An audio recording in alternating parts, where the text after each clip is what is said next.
জয় যিশু সকলকে। আজকে আমাদের সেকেন্ড এপিসোড জীবন তৃষ্ণা প্রার্থনা গৃহ উপলক্ষে আজকে আমাদের সঙ্গে আছেন রেভারেন্ড মণিমালা মাখাল।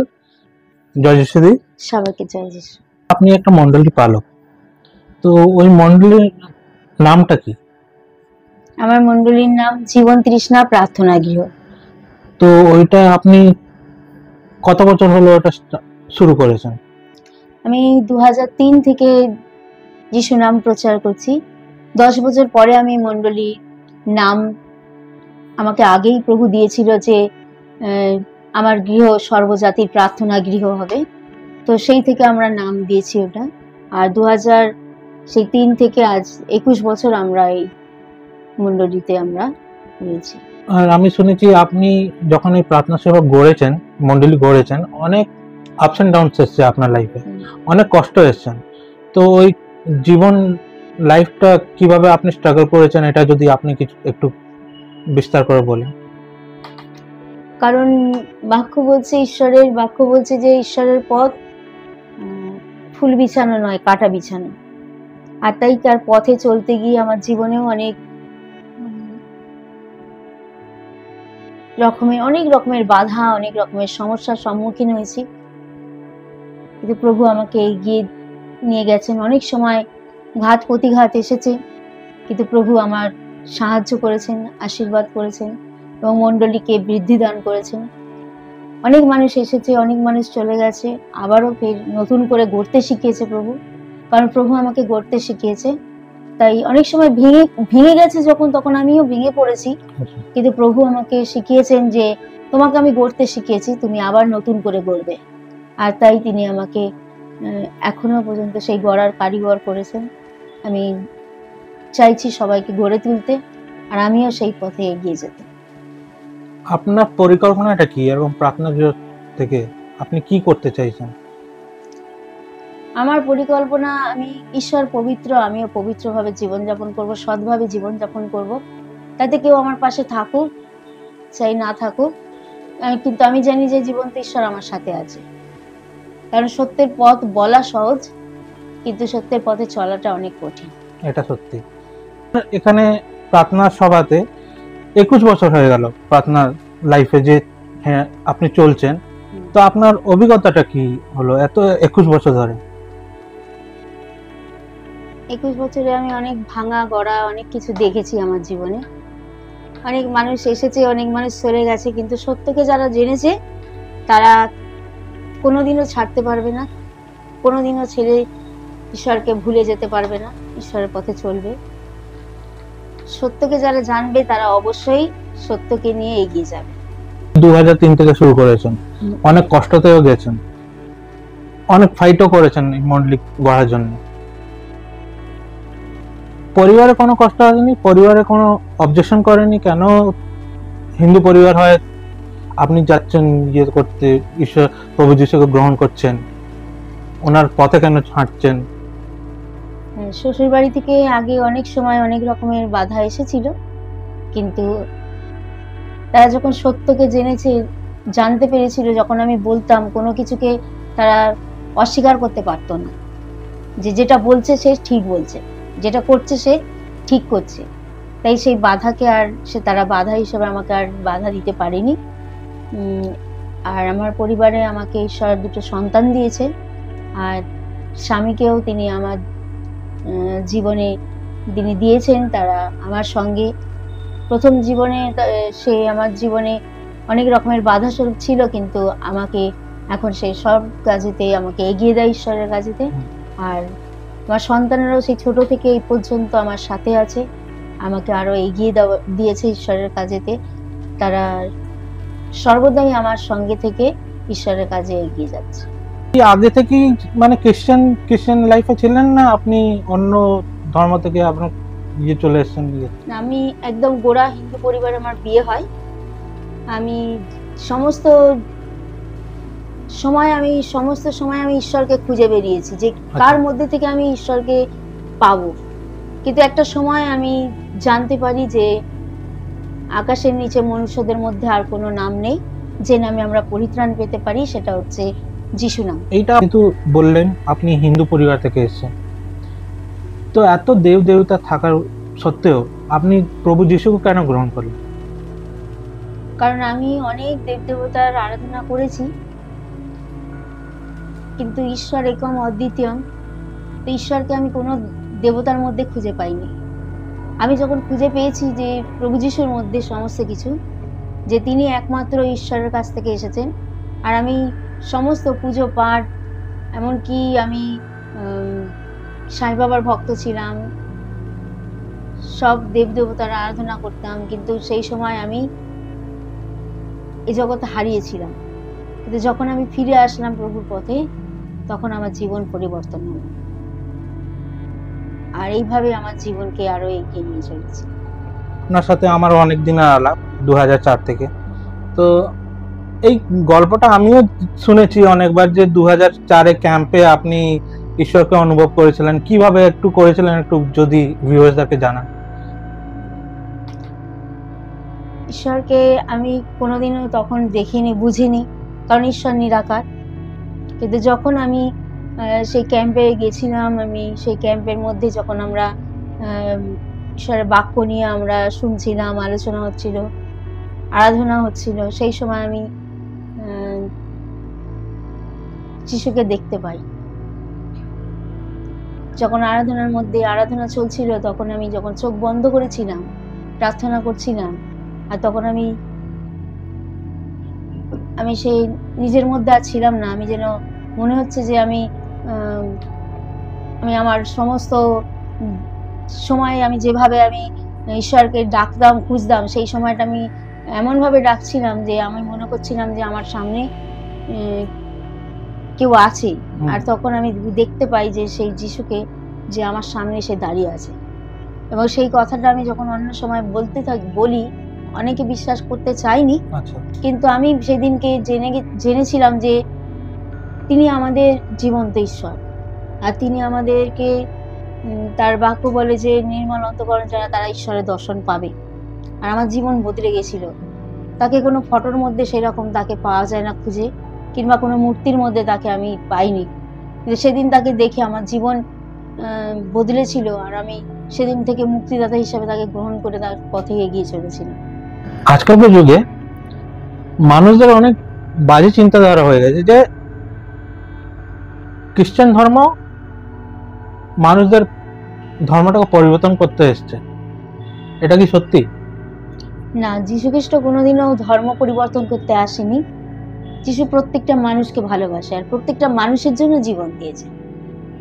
আর আমরা এখানে এটাই শেখাই, এবং আমার জীবন এই জন্য বদলেছে যে আমি সবাইকে ভালোবাসতে শিখেছি, ক্ষমা করতে শিখেছি। প্রভু যীশু সবার পাশে থাকতে শেখায়, প্রভু যীশু সবাইকে ক্ষমা করতে শেখায়, আর জীবনকে বদলে দেন তিনি। তাই প্রভু যীশু কোনোদিন কারোকে বলেনি তার নামকে চেঞ্জ করতে, তার ধর্মকে চেঞ্জ করতে। আপনার জীবনে কেউ কোনোদিন এরকম কিছু হয়নি, কেউ এসে বলেছে না আপনি তো ধর্ম পরিবর্তন করেন বা কিছু? আমি তো কাউকে বলি না কোনোদিনও যে ধর্ম পরিবর্তন করুন, কারণ আমি তাদেরকে এটাই শিক্ষা দিই যে ঈশ্বর প্রেমময়। আমাদেরকে, যদি আমরা মানুষকে ভালোবাসতে না পারি, তাহলে ঈশ্বরকে কেমন করে ভালোবাসবো? তাই আমরা ভালোবাসতে শেখাই, সবাইকে পরস্পরের পাশে থাকতে শেখাই, ক্ষমা করতে শেখাই। তাও তো আজকাল মানে যারা ঈশ্বরের পথে আছে, ওই ভালোবাসাটা গ্রহণ করতে পারছে না। কারণ মানুষ পাশে পেতে চায় সবাইকে, তো যাকে সামনে দেখে তাকেই ভালোবাসতে চেষ্টা করে, কিন্তু জগতে সবাই সবাইকে স্বার্থের ভালোবাসায় ভালোবাসে। যদি কেউ সত্য ঈশ্বরকে জানে না, তাহলে সে সত্যি করে ভালোবাসতে পারে না। মানুষ সবাই স্বার্থের ভালোবাসায় ভালোবাসে, তাই জন্য তারা ভালোবাসতে সেই রকম ভাবে পাচ্ছে না, সে ঈশ্বরের কাছে আসতে পারছে না। যারা আসছে তাদের জীবন বদলাচ্ছে। হিন্দু হোক কি মুসলিম হোক, ওদের একতা আছে, ওদের যে কোনো অনুষ্ঠানে বা যে কোনো জিনিসে ওদের একতা আছে, মিলন আছে। কিন্তু আমাদের খ্রিস্টান দেখি, আমরা খ্রিস্টানিটি দেখি অনেক ভাগ আছে। আমরা এক মন হতে পারি না কেন? আমাদের মধ্যে ওই একতাটা হয় না কেন? প্রভু যিশু বলেন, আমি এক এবং পিতাও এক, তোমরাও আমাদিগতে এক হও। কিন্তু সেটা সবাই মানতে পারছে না, কারণ সবাই সবার চেয়ার ছাড়তে পারে না। আর সবাই ভাবে যে আমি যদি আবার তার সঙ্গে যদি এক হয়ে যাই, তাহলে আমাকে আমার চেয়ারটাকেও তাকে দিতে হবে, বুঝতে।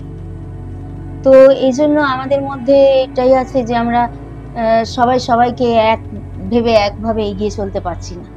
যদি আমরা একভাবে এগিয়ে চলতে পারি, ঈশ্বর সেখানে আরো আশীর্বাদ করবেন। প্রভু এটাই চাইছেন, তোমরা যখন এক হবে তখন আমি আসবো। প্রভু চাইছেন যে তোমরা সবাই এক হও।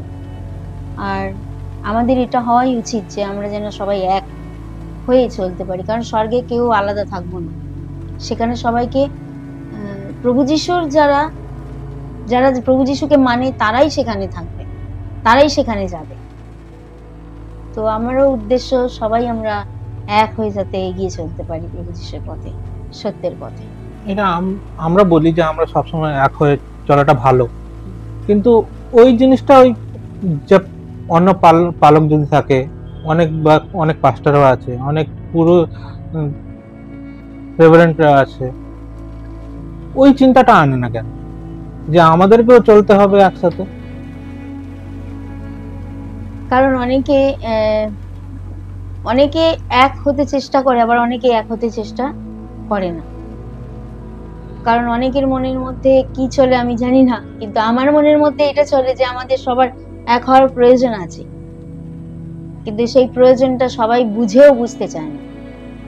যে আমরা সব জায়গায় প্রচার করছি, মানুষে যাচ্ছে প্রচার করছে, রেভারেন্ট যাচ্ছে প্রচার করছে, পাস্টাররা যে ওখানে পৌঁছে যাচ্ছে প্রচার করতে, কিন্তু ঈশ্বর কবে আসবে? ঈশ্বর তো বলেছেন যে যখন আমার বাক্য, আমার নাম পুরো জগতে পৌঁছে যাবে, তখন আমার দ্বিতীয় আগমন হবে। তো এখন অবধি কেন হচ্ছে না? আসলে আমরা ভাবছি যে আমরা পৌঁছে যাচ্ছি সবার কাছে, কিন্তু এখনো অনেক মানুষের কাছে আমরা পৌঁছাতে পারিনি। কারণ এখন মণ্ডলীকে নিয়েই চিন্তিত, মণ্ডলী কিভাবে বৃদ্ধি পাবে, মণ্ডলীর সমস্ত কিছু নিয়েই ব্যস্ত, আর তাই কার্যকারী লোক অনেক কম।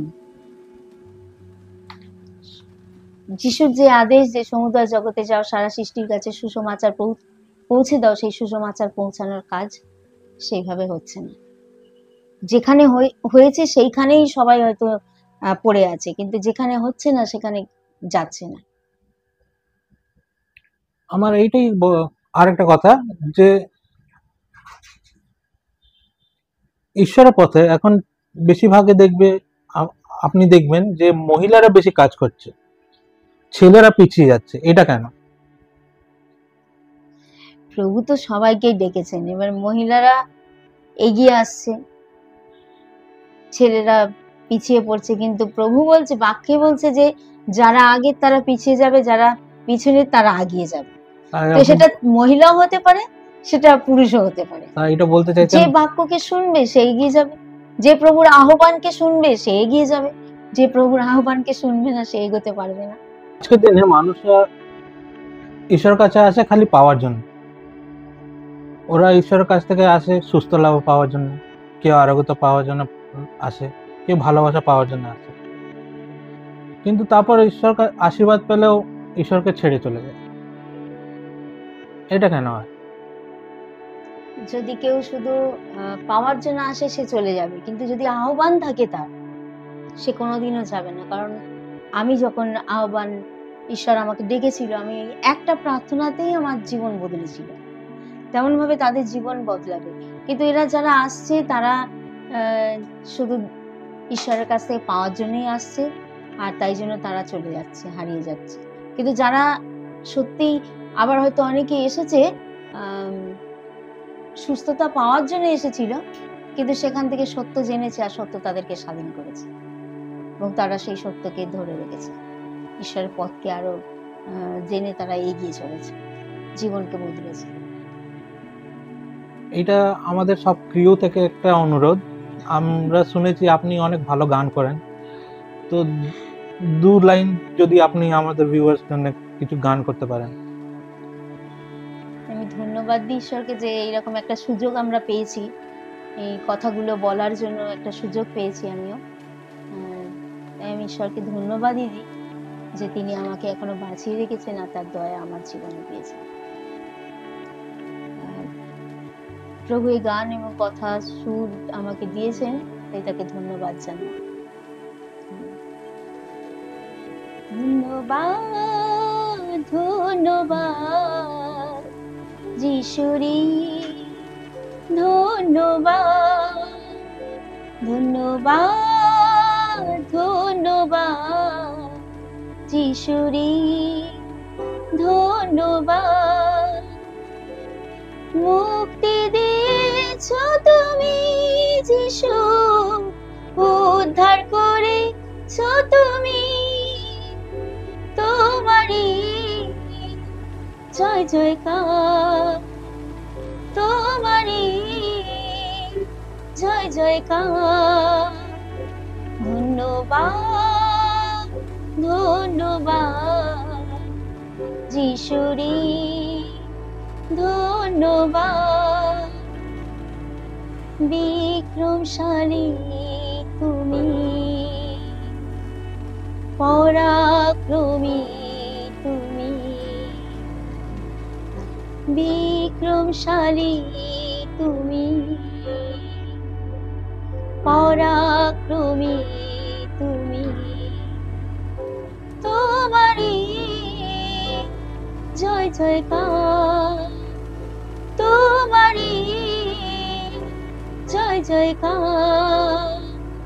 ধন্যবাদ ধন্যবাদ যিশুরি, ধন্যবাদ। ধন্যবাদ দিজি মন্ত্রেশ্বরকে। শেষ করার আগে যদি আপনি আমাদের ভিউয়ারদেরকে কিছু বলতে চাইছেন। সত্যকে তুলে ধরুন আরো সবার কাছে, সত্য জানুক আর সত্য সবাইকে স্বাধীন করুন। আপনারা আমাদের সঙ্গে থাকুন, পাশে থাকুন। জয় যিশু সবাইকে। জয়। ধন্যবাদ আপনাদেরকে যে এই সুন্দর ভিডিওটি আপনারা দেখলেন। পালকদের জীবন থেকে বিভিন্ন রকম অভিজ্ঞতা আমরা আপনাদেরকে তুলে ধরছি, আর আপনারা সেটা দেখছেন, শুনছেন। আপনাদেরকে অনেক ধন্যবাদ। আর এরকম আরো ভিডিও পেতে আপনারা চ্যানেলটিকে প্লিজ সাবস্ক্রাইব করে দিন, যাতে সবার প্রথমে আপনাদের ফোনে নোটিফিকেশন ঢোকে। আর চ্যানেলটিকে লাইক করে দিন, শেয়ার করে দিন, যাতে বহু মানুষের কাছে পৌঁছাতে পারি, আমরা সত্যটাকে যেন তুলে ধরতে পারি। ঈশ্বর আপনাদের সহবর্তী হোক।